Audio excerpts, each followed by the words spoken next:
Guys, இன்னைக்கு நாம இந்த கொரியன் டிராமாவோட 14th எபிசோட் தான் பார்க்க போறோம். போன எபிசோட் கடைசியில ஹீரோக்கு வச்சிருக்கிறது ஹீரோயினோட பாய் ஃப்ரெண்ட் ஹார்ட் தானே ஹீரோயினுக்கு ஆல்ரெடி தெரியுங்கிற விஷயம் லீ மூலமா ஹீரோக்கு தெரிய வருது. ஹீரோ போய் எவ்வளவோ பேசியிருப்பான், ஆனா அவ நாம 2 பேரும் சேரவே முடியாதுன்னு சொல்லிட்டு எங்கேயோ கிளம்பிட்டா. இப்ப அவ எங்க போனான்னு தெரியல. அவளை பார்க்காம ஹீரோக்கு பைத்தியம் பிடிச்ச மாதிரி இருக்கு. கேபின்குள்ள வேலை பார்த்துட்டு இருப்பான். திடீர்னு வெளியில வந்து ஹீரோயின் பிளேஸை பார்த்து வருத்தப்படுவான். லேடி டிடெக்டிவ் ஹீரோக்கு அடுத்து ஏதாவது கனவு வந்துச்சா, ஏதாவது கண்டுபிடிக்க முடியுமான்னு கேட்கறதுக்காக வந்திருக்காங்க. ஹீரோ, அவன் ஃப்ரெண்டு, டிடெக்டிவ் எல்லாரும் ஒரு பார்க்ல இருக்காங்க. பார்க்னா நிறைய லவ்வர்ஸ்லாம் வருவாங்கல்ல. ஹீரோக்கு அவங்கள பார்த்தாலே பிடிக்க மாட்டேங்குது. 2 பேர் ஒன்னா நடந்து போனா அவங்க கிட்ட போய் நீங்க எப்படியே சந்தோஷமா 1000 வருஷம் வாழ்ந்துருவீங்களா, நீங்க சீக்கிரமாவே பிரேக்கப் பண்ணிக்க போறீங்க அப்படின்னு அவங்க கிட்டே போய் கத்துறான். இன்னொரு கப்பலும் ஒன்னா ஸ்கேட்டிங் பண்ணிட்டு இருந்திருப்பாங்க. அதுல அந்த பொண்ணு கீழே விழுந்துரும். உடனே அந்த பையன் கிட்ட அவளுக்கு போய் ஹெல்ப் பண்ணாத, நீ எந்திரிக்காத, அப்படி இப்படின்னு பைத்திய மாதிரி கத்திட்டு இருக்கான். லேடி டிடெக்டிவ் இதை பார்த்துட்டு என்ன இவன் இப்படிலாம் பண்றான்னு கேட்க, ஃப்ரெண்டும் இவன் இது மட்டும் பண்ணல, இன்னும் எக்கச்சக்கமா பண்ணிட்டு இருக்கான். கம்பெனிலலாம் இவனுக்கு பைத்தியக்காரனே பேர் வச்சுட்டாங்க. பிசினஸ் மீட்டிங் பத்தி பேசிட்டு இருக்கும்போது நடுவுல லவ் ஃபெயிலியர் கதையா சொல்றான். நோட்டீஸ் போர்டில் ஏதாவது போட்டு அதுல ஹீரோயின் பேர் இருக்கிற வார்த்தை வந்தா போதும் அங்கே நின்று அழ ஆரம்பிச்சிடுறான். முழு பைத்தியமாவே ஆயிட்டான்னு சொல்றான். லவ் பிரேக்கப் ஆனா இன்னும் கொஞ்சம் மெச்சூரிட்டி தானே வரணும், இவன் ஏன் இப்படி பண்றான்னு போது அது வேற ஒன்றும் இல்ல, இந்த வயசுலதான் நம்ம ஆளுக்கு ஃபர்ஸ்ட் லவ்வே வந்திருக்குன்னு சொல்றான். லேடி டிடெக்டிவ்க்கே ரொம்ப பாவமாயிடுச்சு. அவன் பக்கத்துல போய் உட்காந்து அவன் தோல்ல கையை போட்டுக்கிட்டு வேற ஏதாச்சும் கனவு வந்துச்சான்னு கேக்குறாங்க. நான் தூங்கினாதானே எனக்கு கனவு வர்றதுக்குன்றான். கனவே வர்றேன்னா இன்வெஸ்டிகேஷன் அடுத்து எப்படி கொண்டு போறது, அப்புறம் எதுக்கு நான் உன்னை வந்து பார்க்கணும்னு கேக்குறாங்க.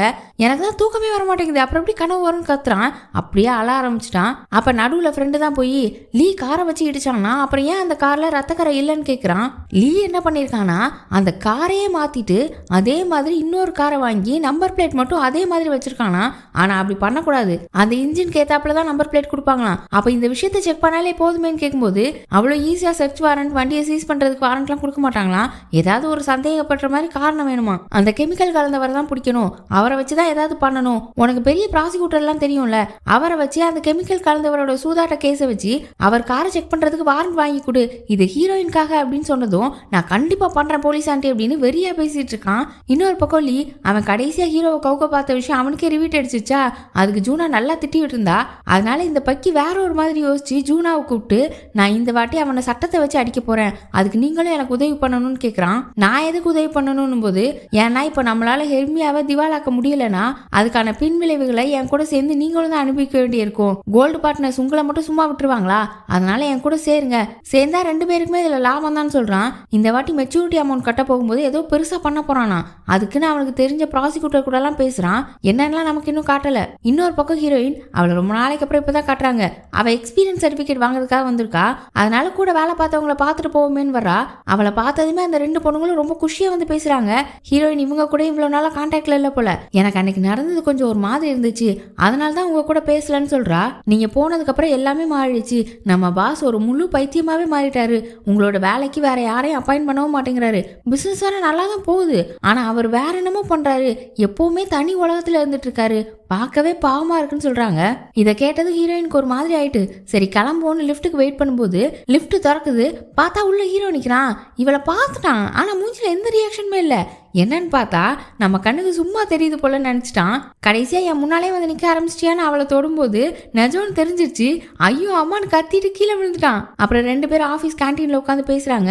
ஹீரோயின் லேடி டிடெக்டிவ் கூட தான் தங்கியிருக்கா போல. நிறைய இடத்துல வேலைக்கு அப்ளை பண்ணிருக்கலாம், ஆனா எதுவுமே கிடைக்க மாட்டேங்குதான். அவளோட வீட்டையும் வித்துட்டு வேற ஒரு இடத்துக்கு ஷிஃப்ட் ஆக போறாளாம். இங்க இருந்தாலும் அந்த ஃபேக்டரியில இருக்கிற கிராமத்துல இருந்தாலும் அவங்க பாய் ஃப்ரெண்ட் ஞாபகம் தான் நிறைய இருக்குன்னு புது ஊருக்கு போக போறேன்னு சொல்றா. அந்த ஊர்ல அவ தாத்தா பாட்டி அம்மா சைடு சொந்தம்லாம் இருக்காங்களாம். அங்க போய் ஒரு புது வாழ்க்கையை தொடங்கலான் இருக்கேன். நான் இதை உங்ககிட்ட எதுக்கு சொல்றேன்னு தெரியுமா, நீங்களும் உங்க வாழ்க்கையில அடுத்த கட்டத்துக்கு போகணும், நீங்களும் நானும் நம்மளோட வாழ்க்கைய தனித்தனியா தான் வாழ்ந்தாகணும், உங்களை நம்பி 4500 பேர் இருக்காங்க, நீங்க அவங்களுக்காக நல்லா வாழணும்னு சொல்றா. சொல்லிட்டு கிளம்பும்போது ஹீரோ அவளை நிறுத்தி, நான் ஒன்னே ஒன்னு சொல்றேன், அதை மட்டும் கேட்டுக்கோ, யார் என்ன சொன்னாலும் எனக்கு உன்னை பிடிச்சது இந்த ஹார்ட்னால கிடையாது, உன்னாலதான் எனக்கு உன்னை பிடிச்சது, இதை உங்ககிட்ட சொல்லணும்னு தோணுச்சு, என்னோட ஃபீலிங்ஸை என் பாணியில நான் வெளிப்படுத்திட்டு தான் இருப்பேன், அதை நிறுத்த முடியாது, அதுக்குன்னு என்னை ஏத்துக்கணும், உன்னை நான் தொல்லை பண்ணவும் மாட்டேன், நீ எனக்காக எவ்வளவோ பண்ணியிருக்க, அதுக்கு நான் உனக்கு நன்றி கடன் பட்டிருக்கேன் அப்படின்னு சொல்லிட்டு பாய் சொல்லி அவளை அனுப்பி வைக்கிறான். அவளும் போயிட்டா. இவ்வளோ நாள் லேடி டிடெக்டிவ் வீட்டில் தான் இருந்திருப்பா. இன்னைக்கு அவளோட வீட்டுக்கு போறா. அந்த படிக்கட்டில் ட்ராலியை வச்சு ஏற ரொம்ப கஷ்டமா இருக்கு. கஷ்டப்பட்டு ஏறிட்டு இருக்கும்போது திடீர்னு ஒரு ஆள் வந்து தூக்குறதுக்கு வெயிட்டா இருந்தா கொடுங்க, நான் ஹெல்ப் பண்றேன்னு ட்ராலியை வாங்கிட்டு போறாரு. வீட்டில் போய் பார்த்தா அவளோட கேட்ல ஃபுல்லா ஸ்டிக்கி நோட்ஸா ஹீரோ எழுதி எழுதி வச்சிருக்கான். அது எல்லாத்தையுமே எடுத்துட்டு போய் வீட்டுக்குள்ள உட்காந்து ஒன்னொன்னா பாக்குறா. அவன் ஒரு நாளும் வந்து ஒன்னொன்னு ஒட்டி வச்சிருந்திருக்கான். நீ எப்போ வருவ, இன்னும் வரலையா, ஏன் ஃபோன் பண்ண மாட்டேங்கிற, மெசேஜ் ரிப்ளை பண்ணு, நான் எதுவும் தப்பு பண்ணலை, இருந்தாலும் உங்ககிட்ட சாரி கேட்கணும்னு தோணுதுலாம் ஒன்று ஒன்றா எழுதி வச்சிருக்கான். இன்னொரு பக்கம் ஹீரோ, உங்களை நம்பி 4500 பேர் இருக்காங்க, அவங்களுக்காகவாது நீங்கள் நல்லா வாழணும்னு ஹீரோயின் சொன்னதை யோசிச்சுட்டு அவள் சொன்னது கரெக்டு தான், நாம் அவங்களுக்காகவாது இருக்கணும்னு சொல்லிட்டு அவன் நல்லா வேலை பார்க்கலான்னு முடிவு பண்ணுறான். இப்போ என்ன ஆச்சுன்னு தெரியல, அவனுக்கு ஒரு மாதிரி தலை சுற்றுற மாதிரி இருக்கு. அடுத்து ஒன்றும் ஆகலை போல. அடுத்த நாள் ஃப்ரெண்டு கூட ஆஃபீஸ்க்கு வரான். பார்த்தா இன்னைக்கு காலையிலேயே ஹீரோயின் பாய் ஃப்ரெண்டோட அப்பா ஹீரோவை பார்க்கறதுக்காக வந்திருக்காரு. அவரை கேபினுக்கு கூட்டிட்டு போய் பேசுறான். அன்னைக்கு லீ வந்து உண்மையை சொன்னதுக்கு அப்புறம் இப்பதான் இவர் ஹீரோவை பாக்குறாரு. அன்னைக்கு அது உங்களுக்கு ரொம்ப அதிர்ச்சியா இருந்துச்சான்னு கேக்குறான். எனக்கு அதிர்ச்சியெல்லாம் இல்ல, ஆனா ஆச்சரியமா இருந்துச்சு. என்னோட பையன் பெருசா இருப்பான், அவனோட ஹார்ட் உங்களுக்கு செட் ஆகுதா அப்படின்னு சிரிக்கிறாரு.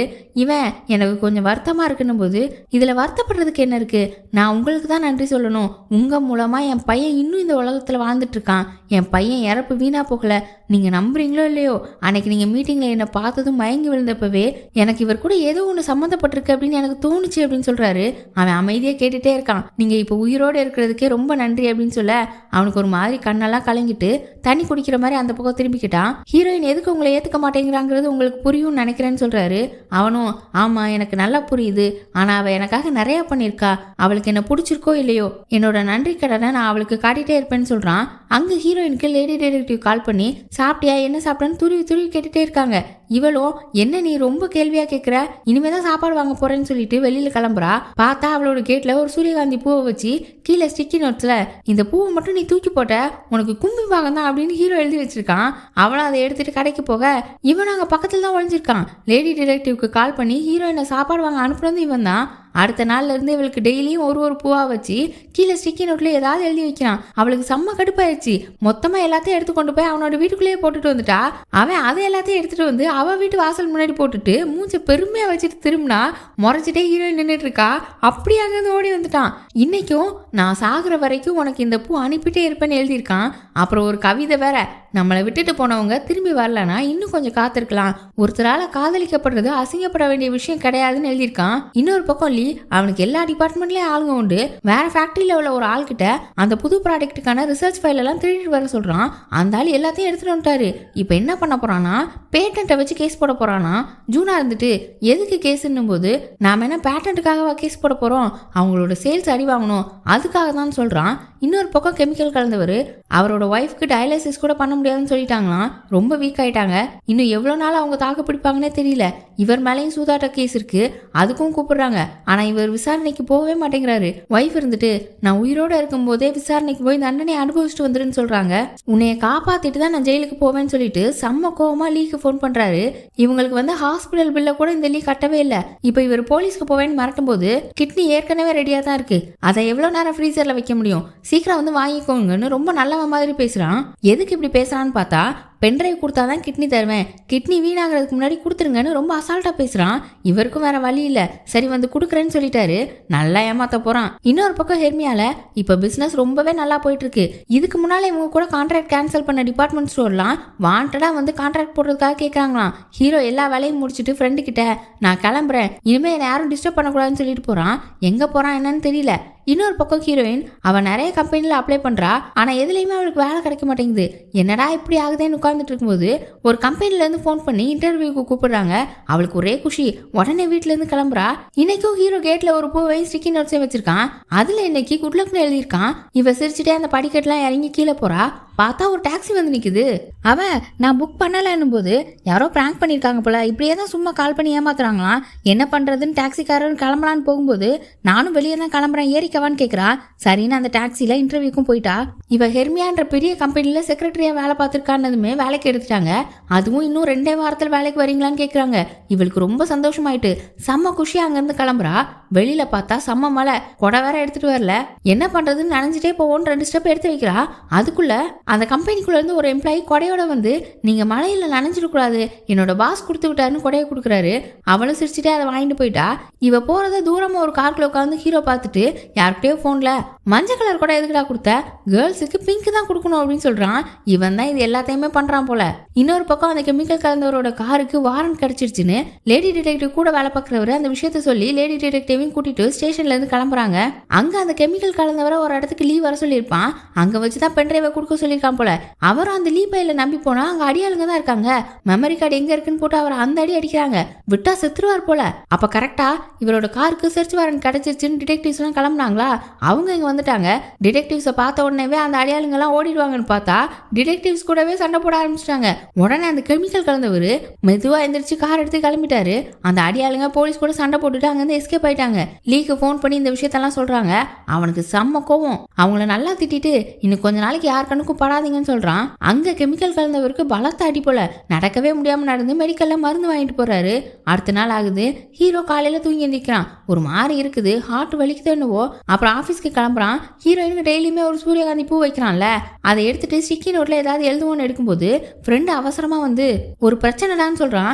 என்னன்னு பார்த்தா லீ வேலையை காட்ட ஆரம்பிச்சிட்டான். அவன் சொன்ன மாதிரியே அந்த புது ப்ராடக்ட் பேட்டர்ன் மேல கேஸ் போட்டுட்டான். அதனால எந்த ஒரு பொருளையுமே விற்க கூடாதுன்னு ஆர்டர் வந்துருச்சான். இதை கேட்ட அவசரத்துல அந்த சூரியகாந்தி பூவை ஹீரோ அப்படியே வச்சுட்டு போயிட்டான். அங்க ஹீரோயின் டெய்லி பூ வச்சிருப்பான்னு சொல்லி வெளியில வந்து பாக்குறா. பூ இல்ல, வேற எங்கேயாவது இருக்குமான்னு சுத்தி சுத்தி பார்க்க அப்புறம் இல்லைன்னதும் வெளியில கிளம்பிட்டா. அங்க ஹீரோ அவசர அவசரமா கம்பெனிக்குள்ள நுழையிறான். டைரக்டர்ஸ் எல்லாம் வந்து மறுபடியும் பிரச்சனை ஆயிடுச்சுன்னு பேசிட்டு இருக்க எதிர்த்தாப்புல லீ சிரிச்சுட்டே வரான். ஆக்சுவலா இப்ப என்ன ஆக போகுதுன்னா அந்த புது ப்ராடக்ட் பேட்டர்ன் மேல கேஸ் போட்டிருக்காங்க. ஆனா அது பொய்யான கேஸ் தான். ஆனா அந்த லீ அவனோட இன்ஃப்ளூயன்ஸ் எல்லாம் யூஸ் பண்ணி இப்போதைக்கு எந்த சேல்ஸுமே நடக்காத மாதிரி ஆர்டர் வாங்கிட்டான். அது மட்டும் இல்ல, இந்த கேஸ் முடியறதுக்கே ஒரு 3 வருஷம் ஆகுமா. இப்ப ஹீரோ கிட்ட நீ கவலைப்படாதப்பா, நீங்க கேஸ் எல்லாம் ஜெயிச்சிருவீங்க, ஆனா என்ன ஒரு 3 வருஷம் ஆகும் அப்படின்னு சிரிக்கிறான். ஹீரோக்கு செம்ம காண்டாகுது. அந்த 3 வருஷத்துக்குள்ள கம்பெனி திவால் ஆயிடுமே. நீங்க இப்ப தயாரிச்ச பொருளெல்லாம் குப்பையில தானே போடணும். அதை தயாரிக்க வாங்கின அட்வான்ஸ் எல்லாம் எப்படி கொடுக்க போறீங்க அப்படின்னு சொல்லிட்டு போறான். ஹீரோ செம்ம கோவத்துல கேபினுக்கு போறான். அங்க ஒரு பிரச்சனை. ஹீரோவை ப்ராசிக்யூட்டர் ஆஃபீஸ்க்கு வர சொல்லி சம்மன் அனுப்பியிருக்காங்களாம். என்னன்னு போய் பார்த்தா ஹீரோ வேணும்னே இந்த பேட்டன்ட்டை இன்னொரு கம்பெனிக்கு கொடுத்த மாதிரி ஷேர் ஹோல்டர்ஸ் எல்லாம் கேஸ் போட்டிருக்காங்க. இது மாதிரி எக்கச்சக்க கேஸ் அவன் மேல இருக்கான். இப்ப ஹீரோவை விசாரிக்கிற இந்த ப்ராசிக்யூட்டர் லீ கூட ஒன்னா படிச்ச ஆளு. வேணும்னே 7 மணி நேரம் அங்கேயே உட்கார வச்சு வீட்டுக்கு அனுப்புறாங்க. ஹீரோ ஃப்ரெண்டு கிட்ட இந்த கேஸ் பத்தி விசாரிக்க சொல்லி இருந்திருப்பான். கோல்டு பார்ட்னர்ஸ் ஜட்ஜுக்கும் காசு கொடுத்து வேலைக்கு வாங்கிட்டாங்களாம். அவ்வளவு தூரத்துக்கு போறாங்கன்னா அப்போ ஒண்ணு அவங்க இருக்கணும், இல்லைன்னா நான் இருக்கணும்னு ஹீரோ சொல்றான். அப்படியே இன்னொரு பக்கம் ஹீரோயின் அவ இன்னொரு ஊருக்கு ஷிஃப்ட் ஆக போறேன்னு சொன்னால, அந்த ஊர்ல வீடு பார்த்துட்டு இருக்கா. அவளுக்கு வேலை கிடைச்ச ஆபீஸ் பக்கத்திலேயே அவன் நினைச்ச காசுக்கு ஒரு நல்ல வீடும் கிடைச்சிருச்சு. அதை பார்த்துட்டு இருக்கும்போது ஹீரோயின் பாய் ஃப்ரெண்டோட அப்பா ஃபோன் பண்ணி பேசணும்னு கூப்பிடுறாரு. லீ உண்மையா சொன்னதுக்கு அப்புறம் இப்பதான் இவங்க 2 பேரும் மீட் பண்றாங்க. ஹீரோயினுக்கு ஒரு மாதிரி சங்கடமா இருக்கு. நீ வேற ஊருக்கு ஷிஃப்ட் ஆக போறியாமே, புது வேலையும் கிடைச்சிருச்சுன்னு கேள்விப்பட்டேன்றாரு. அவளும் சிரிச்சுட்டு ஆமா எனக்கு எல்லாமே ஏத்த மாதிரியே நடந்துட்டு இருக்குன்னு சொல்றா. ஆனா எனக்கு இது வருத்தமா இருக்கு. நீ இவ்வளவு நாள் கஷ்டப்பட்டுட்டு தானே இருந்த, இப்ப திரும்பி என் பையனால கஷ்டம்னு நினைக்கும் போது எனக்கு இன்னும் வருத்தமா இருக்குன்னு சொல்றாரு. அப்பெல்லாம் இல்ல அங்கிள்னும் போது நீ உன்னோட பாஸ் கூட கடைசி வரைக்கும் இருக்கேன்னு சொன்னியாமே, உனக்கு ஞாபகம் இருக்கா? என் பையனும் கடைசி வரைக்கும் உன் கூடவே இருக்கணும்னு நினைச்சான். எனக்கு தெரிஞ்சு நீங்க 2 பேருமே ஒரே மாதிரி தான் இருக்கீங்க. அவங்கவுங்க அவங்களோட விதத்துல ஒருத்தரை நேசிச்சிருக்கீங்கன்னு சொல்றாரு. ஹீரோயினும் இதை யோசிச்சுட்டு வீட்டுக்கு போறா. அங்க பார்த்தா ஹீரோ அந்த படிக்கட்டுலாம் இருக்கிற இடத்துல உட்காந்துருக்கான். நீங்க என்ன இங்கன்னு கேட்கும்போது இதெல்லாம் உனக்கு எழுதி வச்ச இடமா, நான் சும்மா உட்காந்துருக்கேன், ஏதாவது வேலை கிடைச்சதான்னு கேட்கிறான். அவளும் வேலை கிடைச்சிருச்சு, வீடு பார்த்துட்டு இருக்கேன், அந்த ஊருக்கு போயிட்டு புதுசா ஒரு வாழ்க்கை ஆரம்பிக்க போறேன்னு சொல்றா. உன்னை விட்டு பிரிஞ்சதுக்கு அப்புறம் தான் நான் உனக்கு என்னெல்லாம் பண்ணேன், இதுக்கு முன்னாடி என்ன பிரச்சனை எல்லாம் பண்ணிருக்கேன்னு எனக்கு மண்டையில உரைக்குது. நீ போற இடத்துலயாவது உனக்கு அன்பு மட்டும் கிடைக்கணும், நல்ல விஷயம் மட்டும் நடக்கணும்னு சொல்லிட்டு அங்க இருந்து போறான். இன்னொரு பக்கம் அந்த கெமிக்கல் கலந்தவர் அவரை லீ அடியால வச்சு அடிச்சான்ல, அவ்வளவு அடிப்பட்டும் திரும்பவும் லீயை பாக்குறதுக்கு வந்திருக்காரு.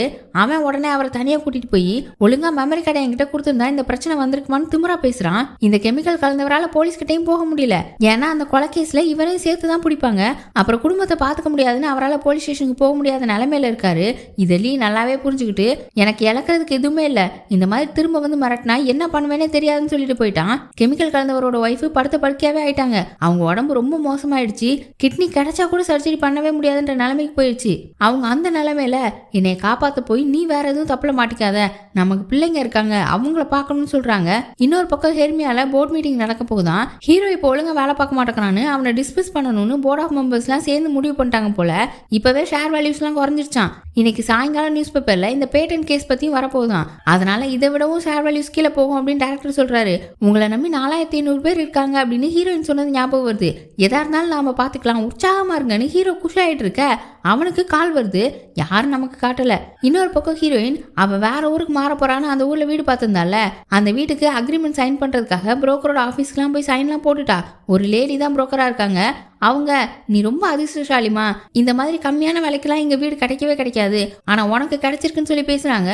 அவளும் ரொம்ப சந்தோஷமா அங்கிருந்து வெளியில போக போனை உள்ளே மறந்து வச்சுட்டு வந்துட்டா போல. திரும்ப போன் எடுக்க உள்ள போறா. அந்நேரம் அந்த லேடி யாரோ ஒருத்தர்கிட்ட அந்த பொண்ணுக்கு ஏத்த மாதிரி வேலையில அக்ரிமெண்ட் போட்டாச்சுன்னு பேசுறாங்க. இதை ஹீரோயின் கேட்டோன்னே எதை பத்தி பேசுறீங்கன்னு அந்த அம்மா கிட்ட கேட்கறா. அவங்க என்ன சொன்னாங்கன்னா நமக்கு காட்டல. அப்படியே இன்னொரு பக்கம் ஹீரோக்கு யாரோ கால் பண்ணியிருந்தாங்கல்ல, அது அந்த கெமிக்கல் கலந்தவர் தான். ஹீரோவை ஒரு இடத்துல கூப்பிட்டு அன்னைக்கு நடந்த அந்த கொலையோட ரெக்கார்ட் பண்ண பிளாக் பாக்ஸ் என்கிட்ட இருக்குன்னு சொல்றாரு. இனிமே எப்படி இவரோட ஒய்ஃபை காப்பாற்ற முடியாது, அதனால பிள்ளைங்களை காப்பாற்றலான்னு அவங்க வளர்ற வரைக்கும் அவங்களுக்கு காசு பிரச்சனை இல்லாம இருக்கிறதுக்காக ஹீரோ கிட்ட அந்த பிளாக் பாக்ஸை கொடுத்து காசை வாங்கலான்னு தான் வந்திருக்காரு. அங்க ஹீரோயினை பார்த்தா ஹீரோ தான் மறைமுகமா எல்லா உதவியுமே பண்ணியிருக்கான். அவளுக்கு அந்த வீடு, அவளுக்கு கிடைச்ச வேலை, அப்புறம் மலையில நனையாம இருக்க கொடன்னு எல்லாத்தையுமே ஹீரோ தான் பண்ணியிருக்கான்னு இவ எல்லாத்தையுமே தெரிஞ்சுக்கிட்டு நீ எங்க போனாலும் உனக்கு நல்லதுதான் நடக்கும்னு அவன் சொன்னதையும் யோசிச்சுட்டு நிக்கிறா. இன்னொரு பக்கம் அந்த கெமிக்கல் கலந்தவர் அந்த பிளாக் பாக்ஸை ஹீரோ கிட்ட கொடுத்துட்டாரு போல. கொடுத்துட்டு அவர் பேசாம இருக்க வேண்டியதானே. போலீஸ் ஸ்டேஷன் முன்னாடி நின்றுக்கிட்டு லீக்கு ஃபோன் பண்ணி நான் அந்த பிளாக் பாக்ஸை ஹீரோ கிட்ட கொடுத்துட்டேன், இப்போ போலீஸ்கிட்டையும் சரண்டர் ஆக போறேன், உன்னால முடிஞ்சதை பண்ணுன்னு சொல்றாரு.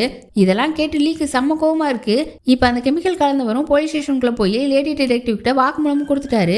அந்த பிளாக் பாக்ஸ் எங்கன்னும் போது ஹீரோ கிட்ட கொடுத்துட்டேன்னு சொல்றாரு. நமக்கு அங்க ஹீரோவை காட்டுறாங்க. அவன் அந்த பிளாக் பாக்ஸை நியூஸ் பேப்பர் கம்பெனில ஒப்படைச்சிடலான்னு கார்ல அந்த கம்பெனி கிட்ட போய் காரை விட்டு இறங்குறான். கரெக்டா அந்த ஆபீஸ்க்கு போறதுக்கு நடந்து போயிட்டு இருக்கான். அப்ப ஹீரோயின் கிட்ட இருந்து கால் வருது. அவ ரொம்ப நாள் கழிச்சு இவனுக்கு கால் பண்ணிருக்கா. அதனால அவனுக்கு ஒரே குஷி. கால் அட்டன் பண்ணி என்ன விஷயம்னு கேட்கறான். அவ நீங்க எங்க இருக்கீங்க, நான் உங்ககிட்ட பேசணும், எங்க இருக்கீங்களோ அங்கே நான் வரேன்னு சொல்றா. அவனும் நான் அந்த நியூஸ் பேப்பர் கம்பெனி கிட்ட இருக்கேன்னு சொன்னதும் சரி நான் இப்பவே அங்க வரேன்ட்டு அவ டாக்ஸில வந்துட்டு இருக்கா. இவன் இப்பவாச்சும் அதை கொண்டு போய் அந்த நியூஸ் பேப்பர் கம்பெனில கொடுத்துக்கலாம், வெயிட் பண்றேன்னு அங்கேயே நின்றுட்டு இருக்கான். இன்னொரு பக்கம் லீ அவனோட அடியாளுகளுக்கு ஃபோன் பண்ணி இன்னும் 20 நிமிஷத்துல ஒருத்தங்கிட்ட இருந்து ஒரு பொருள் எடுக்கணும், என்ன விஷயம் எங்க இருக்கான்றத அனுப்புறேன்னு சொல்றான். அங்க ஹீரோவை பார்த்தா ஹீரோயின் வர போறான்னு ரோட்ல ஒரு ஓரமா நின்றுட்டு ரொம்ப குஷியா வெயிட் பண்ணிட்டு இருக்கான். அப்ப அவளும் ஒரு டாக்ஸில வந்து இறங்குறா. ரெண்டு பேரும் ரோட்டுக்கு அந்த பக்கமும் இந்த பக்கமும் இருக்காங்க.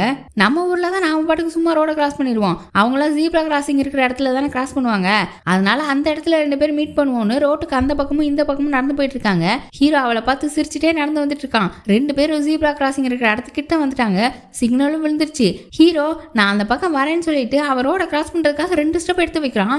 ஒரு ஆள் பைக்ல வேகமா வந்து ஒரு கட்டையை வச்சு ஹீரோ மண்டையில அடிச்சுட்டான். ஹீரோயின் பார்த்து ஷாக் ஆகுறா. அப்படியே இந்த எபிசோட முடிச்சிட்டாங்க. ஹீரோக்கு என்ன ஆச்சு, போலீஸ் ஸ்டேஷன்ல அந்த எவிடன்ஸை ஒப்படைச்சிட்டானா, லீ அரெஸ்ட் ஆனான்றதெல்லாம் அடுத்த எபிசோட்ல பார்ப்போம். அதுக்கு சேனலை சப்ஸ்கிரைப் பண்ணி பெல் ஐகானை பிரஸ் பண்ணி வச்சுக்கோங்க. வீடியோ பிடிச்சிருந்தா லைக் பண்ணுங்க, ஷேர் பண்ணுங்க. Bye by.